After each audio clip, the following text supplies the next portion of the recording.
السلام علیکم ورحمۃ اللہ وبرکاتہ۔ الحمد للہ رب العالمین والصلاة والسلام علی اشرف الانبیاء والمرسلین نبینا محمد وعلی آلہ واصحابہ اجمعین، اما بعد فاعوذ باللہ من الشیطان الرجیم، بسم اللہ الرحمن الرحیم۔ وَأَتِمُّوا الْحَجَّ وَالْعُمْرَةَ لِلَّهِ وقد قال النبي صلى الله عليه وسلم من حج هذا البيت فلم يرفث ولم يفسق رجع كيوم ولدته أمه رب اشرح لي صدري ويسر لي أمري واحلل عقدة من لساني يفقهوا قولي۔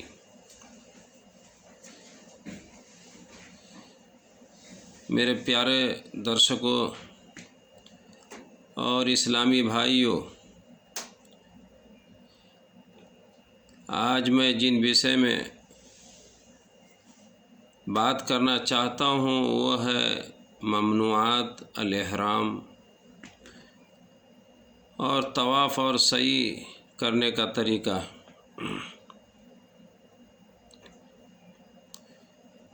میرے پیارے ساتھیوں،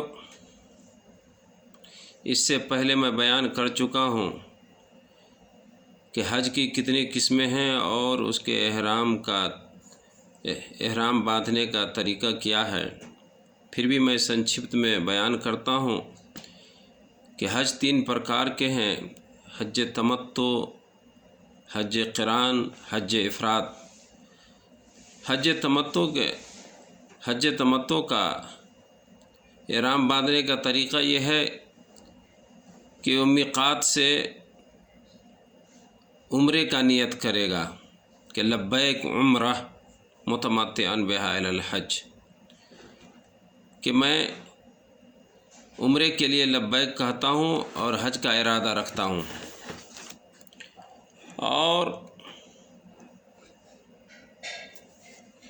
حج قران کے اندر حج عمرے دونوں کی نیت کرے گا، دونوں کے لیے سنکلپ کرے گا کہ لبیک عمرۃ و حجن، کہ میں حج عمرہ دونوں کے لیے لبیک کہتا ہوں۔ اور حج افراد میں صرف حج کی نیت کرے گا اور کہے گا کہ لبیک حجن، میں حج کے لیے لبیک کہتا ہوں۔ یہ تینوں میں فرق یہ ہے کہ حج تمتع اور حج قران کے اندر ہدی دینا لازم ہوتا ہے اور حج افراد کے اندر ہدی نہیں ہے۔ احرام باندھنے کے بعد پہلے کچھ چیزیں جو احرام میں پرویش کرنے سے پہلے محرم کے لیے حلال تھیں، اس میں سے کچھ چیزیں احرام میں داخل ہونے کے بعد حرام ہو جاتی ہے۔ اس لیے کہ انسان اللہ کی عبادت میں داخل ہو جاتا ہے تو اس میں سے کچھ چیزیں اس طرح ہے کہ نمبر 1 کہ سر اور جسم کے بال کو اتارنا، اس کو کاٹنا۔ البتہ اگر کسی انسان کو ضرورت ہوئی تو وہ سر اور داڑھی وغیرہ کو آرام سے کھجلا سکتا ہے۔ اسی طریقے سے نمبر 2 کہ ناخن وغیرہ تراشنا، ناخن کاٹنا۔ لیکن اگر کوئی ناخن ٹوٹ جائے یا کہیں ٹھیس وغیرہ لگ جائے اور اس میں اسے پریشانی ہو رہی ہے تو ایسی صورت میں وہ اس کو اتار سکتا ہے، اس میں کوئی حرج نہیں۔ تیسرا نمبر یہ کہ انسان عطر وغیرہ کا استعمال کرے، کہ خوشبو وغیرہ استعمال کرنا اس کو ممنوع ہے احرام کے بعد۔ اسی طریقے سے خوشبودار صابن ہو یا کریم وغیرہ ہو، یہ سب استعمال کرنا ممنوع ہے احرام کی نیت کر لینے کے بعد۔ اسی طریقے سے چوتھی بات یہ ہے کہ عورت وغیرہ سے ہم بستری کرنا یا اس سے جو متعلقہ کام وغیرہ ہے جیسے نکاح کرنا، شہوت کی نظر سے دیکھنا اور جسم ملانا یا بوسہ لینا وغیرہ وغیرہ۔ اسی طریقے سے پانچویں بات یہ ہے کہ کوئی انسان دستانے پہنے احرام کی حالت میں، یہ ممنوع ہے۔ چھٹی بات کہ کوئی انسان شکار کو قتل کرے، شکار کرے، یہ ممنوع ہے۔ یہ وہ چیزیں ہیں جو مرد عورت سب کے لیے برابر ہے، پروش ہو یا مہیلا سب کے لیے برابر، لیکن کچھ چیزیں میں بیان کر رہا ہوں جو صرف مرد کے لیے حرام ہے، عورتوں کے لیے نہیں، جیسے کہ سلا ہوا کپڑا پہننا، لیکن ضرورت کے حساب سے اگر کچھ چیزیں جیسے گھڑی ہے، بیلٹ ہے اور چشمہ وغیرہ ہے، یہ سب استعمال کر سکتا ہے۔ اسی طریقے سے دوسری بات یہ ہے کہ کوئی چیز ڈائریکٹ کسی چیز سے سر کو ڈھانپنا، لیکن اگر براہ راست نہیں ہو تو کوئی حرج نہیں ہے، جیسے کہ چھتری کا استعمال کرنا، کار وغیرہ کا استعمال کرنا، گاڑی وغیرہ اور خیمے وغیرہ کے اندر ہے کہ نہیں جانا۔ تیسری بات یہ ہے کہ پاؤں وغیرہ میں موزے کا پہننا، یہ بھی ممنوع ہے، البتہ اگر جوتا نہیں ہو تو کوئی آدمی چمڑے کا موزہ اگر وہ استعمال کر سکتا ہے، لیکن ٹخنا سے وہ نیچے ہو۔ اور یہ ساری چیزیں ہے کہ نہیں استعمال جو کرے گا اس کی تین کارن اس کی ہوں گی۔ پہلے ہے کہ بلا عذر انسان ان چیزوں کو، ان ممنوع چیزوں کو استعمال کرے گا تو ایسی صورت میں ایسا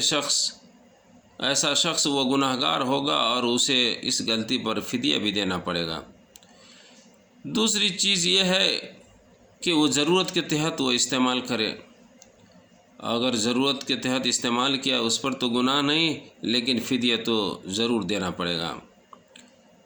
اس طریقے سے تیسری بات یہ ہے کہ کسی عذر کے تحت وہ استعمال کرے، مثلا کہ اس کو یہ باتیں معلوم نہیں تھی یا بھول کر لیا یا مجبوری میں آ کر کے کیا، تو اس طریقے سے کرنے سے اس پر کوئی گناہ بھی نہیں اور نہ ہی کوئی فدیہ لازم آئے گا۔ میرے پیارے ساتھیوں، یہ تھی ممنوعات احرام، جو احرام میں داخل ہونے کے بعد کوئی چیز جو چیزیں سے منع ہو جاتی ہیں انسانوں پر، وہ تھی۔ انسان احرام میں داخل ہونے کے بعد سب سے پہلے باوضو ہونے کے بعد جب حرم میں داخل ہو انسان، تو حرم میں داخل ہونے کے بعد طواف کرے، اور مسجد حرام میں داخل ہونے کے لیے سب سے پہلے دایاں پیر کو وہ آگے بڑھائے، اور یہ سنت ہے، اور یہ دعا پڑھے، بسم اللہ والصلاۃ والسلام علی رسول اللہ، اللہم اغفر لی ذنوبی وافتح لی ابواب رحمتک، کہ میں شروع کر رہا ہوں اللہ رب العالمین کے نام سے، درود و سلام کا نزول ہو محمد صلی اللہ علیہ وسلم کی ذات پر۔ اے اللہ میرے گناہ کو بخش دے اور میرے لیے اپنے رحمت کے دروازے کو کھول دے۔ پھر اس کے بعد یہ دعا، یہ تو تمام مساجدوں کی ہے، جس بھی مسجد میں آپ داخل ہوں تو یہ مسجد میں داخل ہونے کی یہی دعا ہے۔ اور اس کے بعد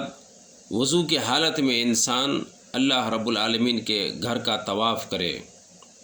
خانہ کعبہ کا طواف کرے، اور طواف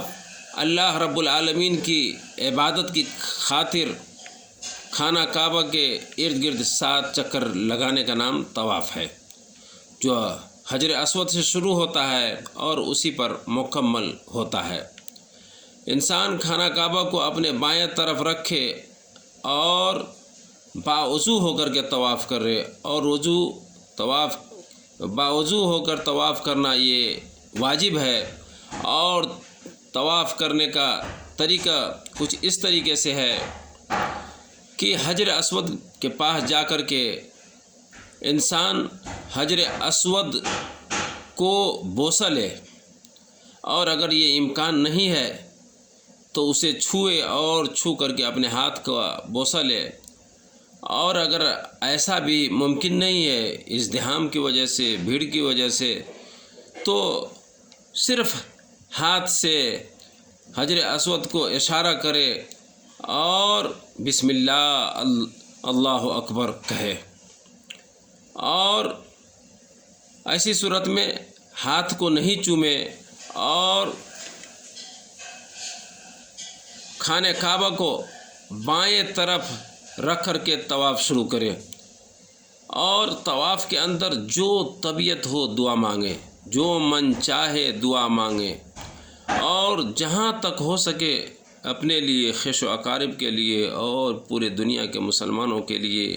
اور ماں باپ کے لیے زیادہ سے زیادہ دعا کرے، اور جتنا ہو سکے قرآن مجید پڑھے۔ اور اس طواف کے لیے کوئی خاص دعا نہیں ہے، طواف کے لیے کوئی خاص دعا نہیں ہے۔ اور جب رکن یمانی کے پاس پہنچے تو اگر ہو سکے تو دائیں ہاتھ سے اسے چھوئے، اور اگر ہاتھ نہ لگا سکے، اگر بھیڑ ہو تو طواف کو ہے کہ نہیں، اس کے طواف کے اندر چلتا رہے اور ہاتھ کا بوسہ نہیں دے اور نہیں اللہ اکبر کہے۔ اور یہ رکن یمانی اور حجر اسود کے بیچ میں یہ دعا پڑھے، ربنا آتنا فی الدنیا حسنہ وفی الآخرۃ حسنۃ وقنا عذاب النار، کہ اے اللہ اس دنیائی زندگی ہماری تو اچھا بنا دے، اور آخرت کی زندگی میں بھی ہمارے لیے اچھائی عطا کر، اور آگ کی عذاب سے اے اللہ محفوظ فرما۔ جب حجر اسود تک پہنچ جائے تو اسے پھر ہو سکے تو حجر اسود کو بوسہ دے، اور اگر بوسہ نہیں دے سکے تو ہاتھ سے چھونے کی کوشش کرے، اور اگر بھیڑ ہو تو اگر ہاتھ سے بھی نہیں چھو سکے تو اس کو چاہیے کہ حجر اسود کو اپنے ہاتھ سے اشارہ کرے اور اللہ اکبر کہہ کر کے آگے بڑھے۔ ایسی صورت میں اس کا ایک چکر مکمل ہو گیا، اور دوسرے کے لیے اس نے پھر شروعات کی، اور اسی طریقے سے وہ 7 چکر کو مکمل کرے گا۔ میرے بھائیوں، اسی طریقے سے وہ 7 چکر مکمل کرے گا، اور اس کے اندر 7 چکر یہ حجر اسود ہی پہ جا کر کے ختم ہوگا، اور اللہ اکبر ہر چکر کے شروع کے اندر اللہ اکبر وہ کہے گا۔ میرے بھائیوں، پھر یہ 7 چکر کے اندر جہاں تک ہو سکے ہے کہ نہیں، زیادہ سے زیادہ اللہ رب العالمین سے دعا کرے اور ذکر و اذکار کرے، قرآن پڑھے، اور اس کے اندر اجتباء کرے۔ اجتباء یہ ہے کہ انسان اور 7 چکر کے اندر اجتباء کرے گا، اور اجتباء یہ ہے کہ دائیں کندھا کو انسان کھلا رکھے، یعنی چادر کو دائیں کندھا کے نیچے سے لے جا کر کے بائیں کندھا کے اوپر رکھے، اور اس کے اندر رمل کرے۔ پہلے 3 چکر کے اندر، شروع کے 3 چکر میں ہے کہ نہیں، رمل کرے۔ رمل یہ ہے کہ چھوٹے چھوٹے قدموں سے تیز تیز چلے اس کے اندر، اور یہ مسنون ہے رمل کرنا اور اجتباء کرنا میرے بھائیوں۔ اور مسنون یہ بھی ہے کہ طواف مکمل ہو جانے کے بعد، 7واں چکر مکمل ہو جانے کے بعد حجر اسود ہی کے نزدیک جا کر کے مکمل ہوگا۔ 7 چکر مکمل کر لینے کے بعد مقام ابراہیم کے پیچھے، مقام ابراہیم کو آگے اور خانہ کعبہ کو آگے رکھتے ہوئے 2 رکعت نماز ادا کرے، اور دونوں رکعت نماز کے اندر، پہلے رکعت کے اندر الحمدللہ کے ساتھ ساتھ قل یا ایھا الکافرون پڑھے، اور دوسری رکعت میں سورہ فاتحہ کے ساتھ قل ھو اللہ احد پڑھے۔ اور اگر مقام ابراہیم کے پیچھے اگر جگہ نہ ملے تو ایسی صورت میں مسجد میں کہیں بھی وہ 2 رکعت نماز ادا کر سکتا ہے۔ میرے پیارے ساتھیوں، اس کے بعد وہ صفا مروہ کے درمیان اس کے بعد وہ جا کر کے زمزم کا پانی پیے، جتنا ہو سکے زمزم پانی پیے اور اپنے سر کے اوپر بہائے۔ حدیث کے اندر آتا ہے کہ ما زمزم لما شرب لہ، کہ زمزم کا پانی جس نیت سے پی جاتی ہے وہ اللہ رب العالمین اس کی نیت کو پورا کرتا ہے۔ تو آپ اس کو زیادہ سے زیادہ پینا چاہیے اور دعا کرنی چاہیے زمزم پانی پیتے وقت۔ اس کے بعد زمزم پانی پینے کے بعد صفا مروہ کے درمیان انسان سعی کرنے کے لیے جائے، صفا سے اس کیا نام ہے صفا کی پہاڑی سے یہ سعی کو شروع کرے، اور پہلے سب سے پہلے صفا پہاڑی کے قریب پہنچ کر کے ایسی جگہ پہ پہنچے جہاں سے صفا انسان آرام سے دیکھ سکتا ہو، اور اس پر پہنچ کر کے یہ آیت پڑھے ان الصفا والمروۃ من شعائر اللہ فمن حج البیت او اعتمر فلا جناح علیہ ان یطوف بہما ومن تطوع خیرا فان اللہ شاکر علیم۔ اور صفا پہاڑی پر اتنا ضرور چڑھے کہ اسے خانہ کعبہ نظر آئے، اور اس طرف رک کر کے ہاتھ اٹھا کر کے دعا کرے اور جو چاہے مانگے۔ پھر یہ ذکر ضرور پڑھے کہ لا الہ الا اللہ واللہ اکبر، لا الہ الا اللہ وحدہ لا شریک لہ، لہ الملک ولہ الحمد یحیی و یمیت وہو علی کل شیء قدیر، لا الہ الا اللہ وحدہ انجز وعدہ ونصر عبدہ وہزم الاحزاب وحدہ۔ یہ 3 مرتبہ یہ دعا گنے 3 مرتبہ پڑھے۔ پھر چلتے ہوئے مروہ پہاڑی صفا پہاڑی سے اترے اور مروہ کے جانب وہ چل دے، اور بیچ کے اندر چلتے ہوئے مروہ پہاڑی کے جانب چلتے ہوئے جو بیچ میں سبز نشان ہے وہاں پہ پہنچے تو جس قدر ممکن ہو سکے، جہاں تک ممکن ہو سکے اس بیچ کے اندر تیز چلے، کسی کو تکلیف نہیں دے۔ لیکن تیز چلنا یہ صرف مردوں کے لیے ہے، یہ عورتوں کے لیے نہیں۔ اور جب انسان اس سے گزرے تو مروہ پہاڑی پر پہنچے تو اوپر چڑھ جائے اور قبلہ جانب ہو کر کے وہاں بھی ہاتھ اٹھا کر کے اسی طریقے سے دعا کرے جس طریقے سے صفا پہاڑی پر ہے کہ دعا کیے تھے۔ اور اسی طریقے سے لا الہ الا اللہ اکبر، لا الہ الا اللہ وحدہ لا شریک لہ، لہ الملک ولہ الحمد وہو علی یحیی و یمیت وہو علی کل شیء قدیر، لا الہ الا اللہ وحدہ وانجز وعدہ ونصر عبدہ وہزم الاحزاب وحدہ۔ یہ اسی طریقے سے وہاں بھی پڑھے، اور جو طبیعت ہو دعا کرے اور زیادہ سے زیادہ دعا کرے۔ اسی طریقے سے انسان صفا اور مروہ کے بیچ میں 7 چکر لگائے، صفا سے مروہ جائے تو 1 چکر، مروہ سے صفا پہ آئے تو دوسرے چکر، اور اسی طریقے سے